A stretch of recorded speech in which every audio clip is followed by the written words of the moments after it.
સવારના સમય દરમિયાન રાજુ કરપડાને લઈને સૌથી મોટા સમાચાર સામે આવ્યા હતા કે આમ આદમી પાર્ટીમાંથી રાજીનામું આપ્યા બાદ હવે રાજુ કરપડા કેસરીઓ ધારણ કરશે, કમલમ ખાતે ભારતીય જનતા પાર્ટી સાથે જોડાણ કરશે।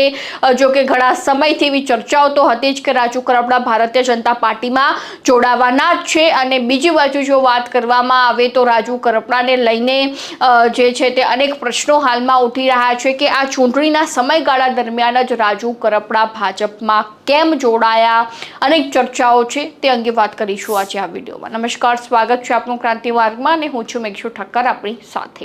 આમ આદમી પાર્ટીમાંથી રાજીનામું આપ્યા અને ઘણો સમય થઈ ગયો હતો રાજુ કરપડાને અને ત્યારબાદ હવે તેઓ ભારતીય જનતા પાર્ટીમાં જોડાયા। એક સમય હતો કે રાજુ કરપડા ખુલ્લેઆમ ભારતીય જનતા પાર્ટીની સામે વાતો કરતા હતા, આકરા નિવેદનો આપવામાં આવતા હતા। હર્ષ સંઘવી હોય કે પછી કોઈ પણ પ્રદેશ કક્ષાના નેતાઓ સામે જે છે તે સતત તેમના નિવેદનો આવી રહ્યા હતા ને અચાનક જે છે તે રાજુ કરપડા પોતાના પદ પરથી રાજીનામું આપે છે। જો કે તેના થોડા સમય પહેલા એવી ચર્ચાઓ તો હતી જ કે જે આ વિવાદ થયો હતો જેમાં તેમને જેલમાં જવું પડ્યું હતું અને ત્યારબાદ રાજુ કરપડા ક્યાંક ને ક્યાંક એ કેસરીઓ ધારણ કરશે અને ત્યારબાદ રાજીનામું આપ્યું અને તેના લાંબા સમયગાળા બાદ રાજુ કરપડા જે છે તે ભારતીય જનતા પાર્ટીમાં જોડાઈ ગયા, કેસરીઓ ધારણ કરી લીધો। અને બીજી બાજુ લોકમુખી એવી પણ ચર્ચા છે, સૌથી મોટો પ્રશ્ન એ પણ છે કે રાજુ કરપડાએ આ જ સમયગાળા દરમિયાન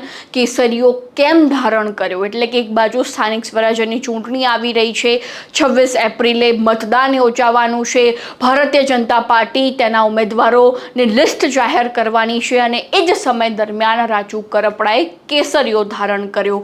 એટલે કે અનેક પ્રશ્નો આ જે છે તે ઉઠી રહ્યા છે જે રાજુ કરપડાએ કેસરીઓ ધારણ કર્યો અને આ એવી કોઈ પ્રક્રિયા નથી કે તેના કારણે આપણને એવું થાય કે ભાઈ રાજુ કરપડાએ કોઇન્સિડન્સલી જે છે તે ભાજપમાં જે છે તે જોડાણ કર્યું છે, પરંતુ એક બાજુ ચૂંટણી છે, ભાજપ ઉમેદવારોના નામ જાહેર કરી રહી છે અને એ જ સમયગાળા દરમિયાન જ્યારે રાજુ કરપડા કેસરીઓ ધારણ કરે તો પ્રશ્નો તો ચોક્કસથી ઊભા થવાના જ છે, સ્વાભાવિક વાત છે। અને હાલમાં એવી પણ ચર્ચાઓ છે, સૂત્રો દ્વારા એવી માહિતી મળી રહી છે કે ભારતીય જનતા પાર્ટી ક્યાંક સુરેન્દ્રનગર બેઠક પરથી રાજુ કરપડાને જે છે તે ટિકિટ આપી શકે છે। સુરેન્દ્રનગરની મૂડી બેઠકમાં જે છે તે રાજુ કરપડા ભારતીય જનતા પાર્ટીમાંથી લડી શકે છે, એ રીતની ચર્ચાઓ હાલમાં ચાલી રહી છે। સૂત્રો દ્વારા અમને એવી માહિતી મળી રહી છે। જો કે ભારતીય જનતા પાર્ટીને હંમેશાથી સરપ્રાઈઝ આપવાની આદતો તો છે જ અને આપણે એવા ઘણા નેતાઓ જોયેલા છે જે પક્ષ પલટો કરીને ભાજપમાં જોડાયા હોય અને પછી તેમને છેલ્લે ધકેલી દેવામાં આવ્યા હોય, તો એવી સ્થિતિ પણ રાજુ કરપડાની જે છે તે સર્જાઈ શકે છે। ઘણા એવા નેતાઓ પણ છે જે કોંગ્રેસમાંથી પક્ષ પલટો કરીને આવ્યા હોય અને મંત્રી બની ચૂક્યા હોય।